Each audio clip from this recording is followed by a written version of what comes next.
भारत के गांवों में जहां सूरज की पहली किरण खेतों पर गिरती है, वहां मेहनत की एक कहानी जन्म लेती है।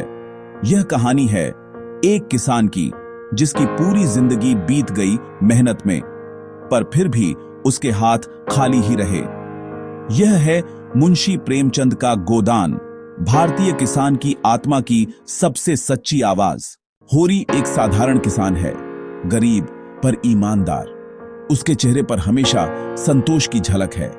घर में पत्नी धनिया, बेटा गोबर, बहू झुनिया और 2 बेटियां शोभा और रूपा हैं। होरी का सपना छोटा सा है, बस एक गाय का मालिक बनना, क्योंकि गांव में गाय केवल पशु नहीं, धर्म, सम्मान और संपन्नता की निशानी होती है। होरी बड़ी मुश्किल से एक ब्राह्मण भूसा पांडे से कर्ज लेकर गाय खरीद लेता है।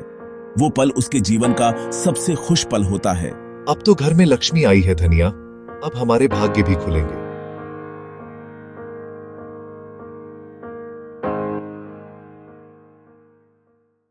पर किस्मत जैसे उससे रूठी हुई थी। कुछ ही दिनों में वह गाय झर खाकर मर जाती है। गांव के लोग कहते हैं कि यह पाप का फल है।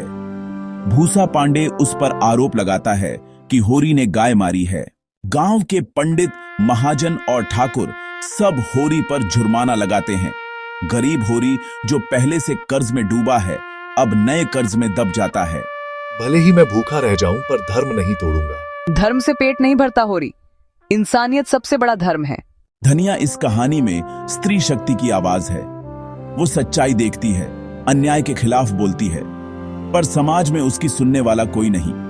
वहीं होरी सब कुछ सहता है, क्योंकि उसे लगता है कि यही उसका धर्म है।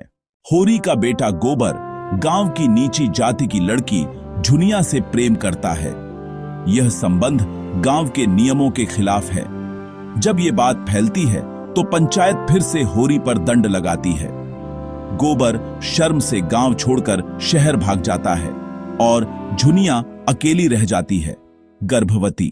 धनिया उसे घर में रख लेती है। समाज ताने देता है, पर धनिया का जवाब दिल को छू लेता है।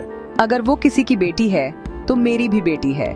जिसे घर से निकाला गया, उसे भगवान के नाम पर मैं अपना लूंगी। गोबर शहर में जाकर मजदूरी करता है, कुछ पैसे भेजता है, पर हालात सुधरते नहीं।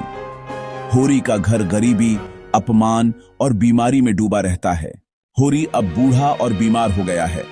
उसका शरीर थक चुका है, पर आत्मा अभी भी एक सपने से बंधी है, मरने से पहले गोदान करने का सपना।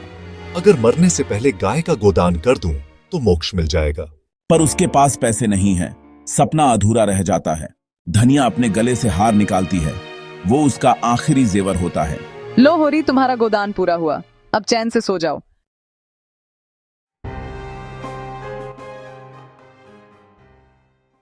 होरी मर गया, लेकिन उसके सपने, उसकी ईमानदारी और उसकी आत्मा आज भी जिंदा है। गोदान केवल एक किसान की कहानी नहीं, यह भारत के हर उस मेहनतकश की कहानी है जो अपनी जमीन से जुड़ा है, पर समाज, गरीबी और अन्याय के बीच कुचल जाता है।